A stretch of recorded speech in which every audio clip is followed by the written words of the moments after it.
And now it's time for one last bow. Like all your other selves, 11's hour is over now. The clock is striking 12's. Hello everyone, and welcome to my review on The Time of the Doctor, Matt Smith's final episode, God bless him. And now I'm going to talk about what I thought of it. So here we go. Now, The Time of the Doctor really was one big blend of loads of different aspects of all the Matt Smith series, and that was good. It was nice to see a lot of the unanswered questions we had in the past series come back into it, such as the cracks in the wall and what the silence were. And that was good because it therefore meant that Matt Smith's story has gone full circle. We had his first series and then it has gone all the way through and is bringing it into his final episode. Now I'm going to talk about this Trenzalore. We finally got to see what it was, and it was just one big town. Well, it was one one town called Christmas for Truefield coming through from the crack in the wall, and it was really interesting to see what Trenzalore was going to be, because obviously we saw it in The Name of the Doctor and it was just a barren wasteland, it was a mass grave, and that was really interesting because you then think, what was it before this battle? And it was just a small town. All of the enemies are here, and obviously he's got to defend Christmas from these bad guys. It was great to see that his final episode was just one big battle against all his enemies. You had the Weeping Angels, you had the Cybermen, and then I suppose the Wooden Men.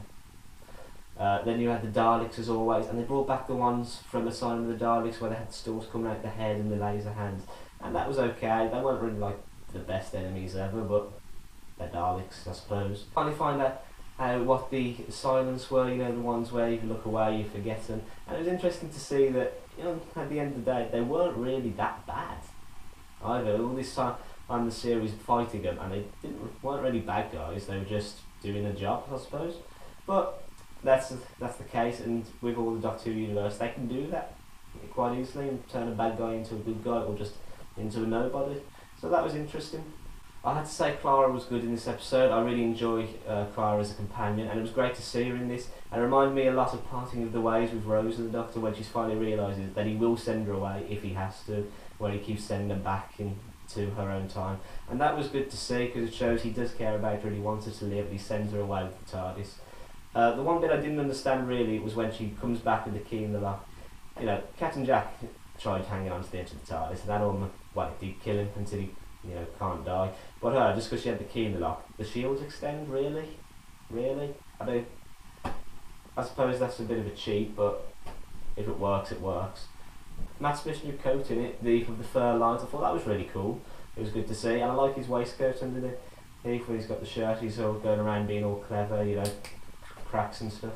But there we go. I had this one linked in with the Day of the Doctor, with Gallifrey's gone, but he doesn't know if he destroyed it or if he saved it, if it's in the parallel universe, and you find out it is in the parallel universe, and that was really cool. And the cracks were because they're trying to get back in and they need the Doctor to confirm that it is their universe that they're coming back to, but he refuses because of obviously what happens in the last episode of David Tennant, where the Time Lords are basically going to bring back hell, so he refuses. And it was really good to see that although the Time Lords were his own people, he loved it. He loves the universe too much, and he's not making that sacrifice of the universe for his people, but he's willing to sacrifice his own people for everything, and he's fine being alone if that means what he'll do. And it's good to see because it just confirms that this character that we love is just so great and it's just so good. I have to say the Siege of Trenzalore bit was really interesting, where it was going on about how he's been there for 300 years, and you see, I have to give props to prosthetics and everything, because they made him look like hell when he was getting older and older and older, and it was really good to see that. At the end, where he's just white-haired and frayed, you have to admit it was a bit like William Hartnell to a certain extent, not majorly, but it was there, and that was really good to see. That again, they're just sort of linking it in with ties to the other Doctors, and the fact he does get older.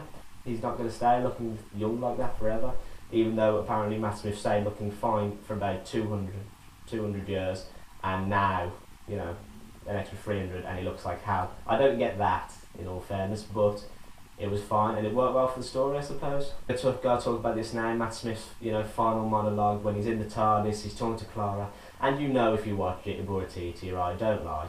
It was very emotional, it was very heartfelt, you could tell, and I thought it summed up Matt Smith's Doctor perfectly, and I thought it was a really good goodbye for him, as it was. So I have to say, I have nothing wrong with that scene at all. It was a great scene. I'm not going to go and compare it to David Tennant's last scene, because I just think that's wrong. You can't do that. But both of them, I have to say, were good. They were both emotional, and again, we've had to say goodbye to a fantastic Doctor.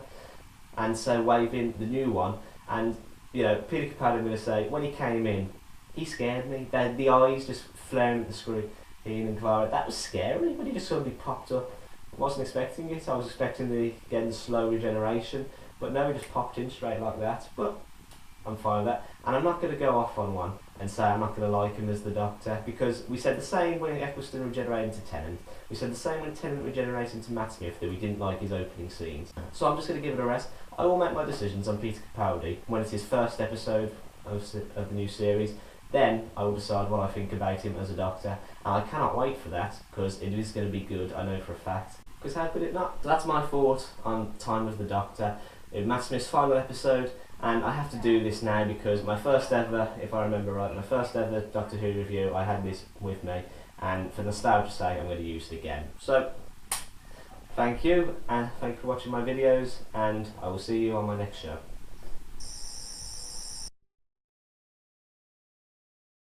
Thanks for watching. Don't forget to subscribe. Notice links to my Facebook and Twitter below, as well as my Tumblr. Don't forget to check out some of my other videos if you liked what you saw. Thank you.